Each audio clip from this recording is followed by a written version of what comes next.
Winter ಟೈಮಲ್ಲಿ ತಲೆಗೆ ಎಣ್ಣೆ ಹಚ್ಕೊಂಡು ಎಷ್ಟು ದಿನ ಬೇಕಾದರೂ ಇರ್ಬೋದು. ಬಟ್ ಸಮ್ಮರ್ ಟೈಮಲ್ಲಿ 1 ಅವರ್ ಕೂಡ ಇರೋಕ್ಕಾಗ್ತಿಲ್ಲ. ಮೊದಲೆಲ್ಲ ನಾನು ನಾಳೆ ಸ್ನಾನ ಮಾಡೋದಾದರೆ ಇವತ್ತೇ ತಲೆಗೆ ಎಣ್ಣೆ ಹಚ್ಕೊಬಿಡ್ತಿದ್ದೆ.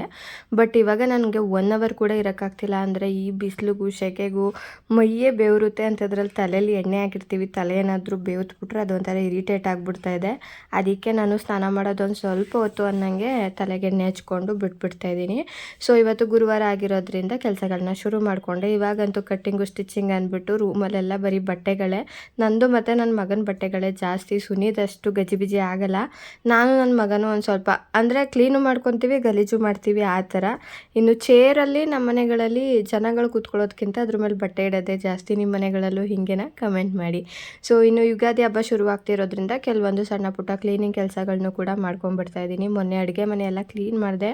ಅದನ್ನು ವೀಡಿಯೋನೇ ಮಾಡೋಕ್ಕಾಗಲಿಲ್ಲ. ನಾನು ತುಂಬ ಸಲ ಅನ್ಕೊತೀನಿ ನಾನು ಮಾಡೋ ಕೆಲಸ ಎಲ್ಲ ವೀಡಿಯೋ ಮಾಡಿದ್ರೆ ನಾನು ದಿನಕ್ಕೊಂದು 3 ವೀಡಿಯೋ ಹಾಕ್ಬೋದು. ಬಟ್ ನನಗೆ ಕೆಲವೊಂದು ಟೈಮ್ ಇಂಟ್ರೆಸ್ಟ್ ಇರಲ್ಲ. ಅಂದರೆ ಈ ಕಡೆ ಕೆಲಸ ಮಾಡಲ ವೀಡಿಯೋ ಮಾಡಲ ಅಂತ ತಲೆ ಕೆಟ್ಟು ಹೋಗ್ಬಿಡುತ್ತೆ. ಅದಕ್ಕೆ ನಾನು ಕೆಲವೊಂದು ದಿನ ವೀಡಿಯೋನೇ ಮಾಡಲ್ಲ. ಇನ್ನು ಎಲ್ಲ ಕೆಲಸ ಮುಗಿಸ್ಕೊಂಡು ಮನೆ ಒರೆಸ್ಕೊತಾ ಇದ್ದೀನಿ. ಅಕಸ್ಮಾತ್ ಕಡಾಯಿದಲ್ಲಿ ಏನಾದರೂ ಬಿಸಿನೀರಿದ್ದರೆ ಮನೆ ಒರೆಸೋದಕ್ಕೆ ಬಿಸಿನೀರೇ ಯೂಸ್ ಮಾಡ್ತೀನಿ. ಬಿಸಿನೀರು ಹಾಕಿ ಮನೆ ಒರೆಸೋದ್ರಿಂದ ಅದು ಕೂಡ ತುಂಬಾ ನೀಟಾಗಿ ಕಾಣುತ್ತೆ. ಇನ್ನು ಮನೆಯೆಲ್ಲ ಒರೆಸ್ಬಿಟ್ಟು ಬಾಗಿಲೆಲ್ಲ ಹೊರಗಡೆ ತೊಳ್ಬಿಟ್ಟು ಬಂದು ಒಂದು ಸ್ವಲ್ಪ ಪಾತ್ರೆ ಇದ್ವು. ಬೆಳಗ್ಗೆ ಎಲ್ಲ ತೊಳೆದಿದ್ದೆ. 1-2 ಪಾತ್ರೆ ಇದ್ದು ತಿಂಡಿ ಮಾಡಿದ್ದಾದಮೇಲೆ ಇದ್ದಿದ್ದು. ಅದನ್ನು ಕೂಡ ತೊಳೆದಿಟ್ಬಿಟ್ಟು ಅಡುಗೆ ಮನೆ ಕ್ಲೀನ್ ಮಾಡಿ ಸ್ನಾನ ಮಾಡಿಕೊಂಡು ಪೂಜೆ ಮಾಡಿದೆ.